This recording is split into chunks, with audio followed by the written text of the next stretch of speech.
Chapter 12. 6 days before the Passover, Jesus therefore came to Bethany, where Lazarus was, whom Jesus had raised from the dead. So they gave a dinner for him there.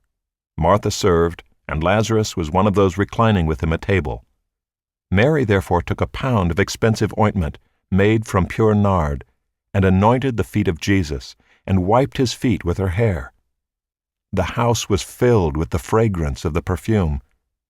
But Judas Iscariot, one of his disciples, he who was about to betray him, said, "Why was this ointment not sold for 300 denarii and given to the poor?"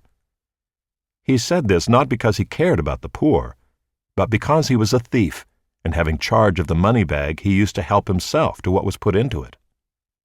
Jesus said, "Leave her alone, so that she may keep it for the day of my burial. For the poor you always have with you, but you do not always have me."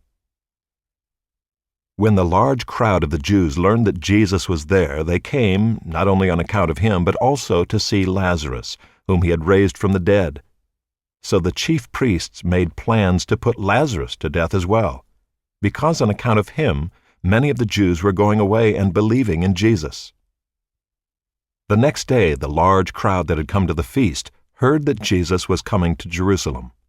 So they took branches of palm trees and went out to meet him, crying out, "Hosanna! Blessed is he who comes in the name of the Lord, even the King of Israel."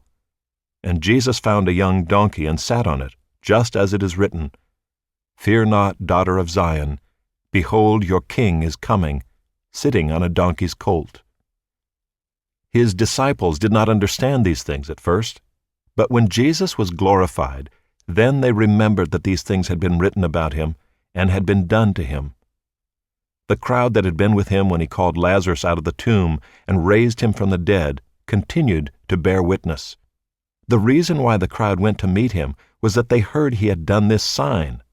So the Pharisees said to one another, "You see that you are gaining nothing. Look, the world has gone after him."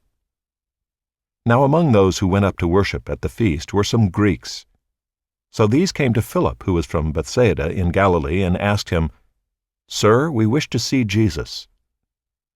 Philip went and told Andrew. Andrew and Philip went and told Jesus.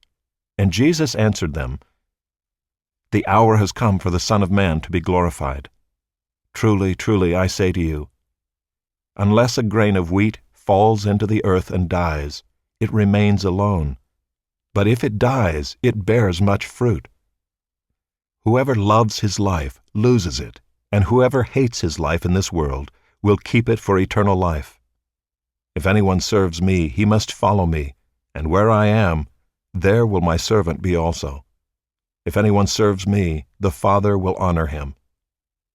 Now is my soul troubled, and what shall I say? Father, save me from this hour?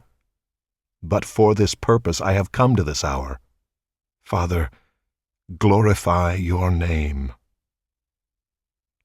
Then a voice came from heaven, "I have glorified it, and I will glorify it again."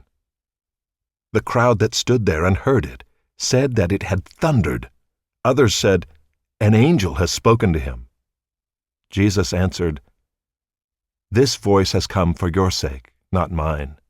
Now is the judgment of this world. Now will the ruler of this world be cast out.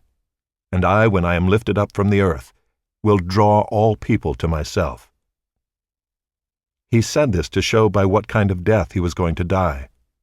So the crowd answered him, "We have heard from the law that the Christ remains forever. How can you say that the Son of Man must be lifted up? Who is this Son of Man?" So Jesus said to them, "The light is among you for a little while longer. Walk while you have the light, lest darkness overtake you. The one who walks in the darkness does not know where he is going. While you have the light, believe in the light, that you may become sons of light." When Jesus had said these things, he departed and hid himself from them. Though he had done so many signs before them, they still did not believe in him, so that the word spoken by the prophet Isaiah might be fulfilled. "Lord, who has believed what he heard from us? And to whom has the arm of the Lord been revealed?" Therefore they could not believe. For again Isaiah said, He has blinded their eyes and hardened their heart, lest they see with their eyes, and understand with their heart, and turn, and I would heal them." Isaiah said these things because he saw his glory and spoke of him. Nevertheless, many even of the authorities believed in him, but for fear of the Pharisees they did not confess it, so that they would not be put out of the synagogue, for they loved the glory that comes from man more than the glory that comes from God. And Jesus cried out and said, "Whoever believes in me believes not in me, but in him who sent me. And whoever sees me sees him who sent me. I have come into the world as light, so that whoever believes in me may not remain in darkness. If anyone hears my words and does not keep them, I do not judge him, for I did not come to judge the world, but to save the world. The one who rejects me and does not receive my words has a judge. The word that I have spoken will judge him on the last day.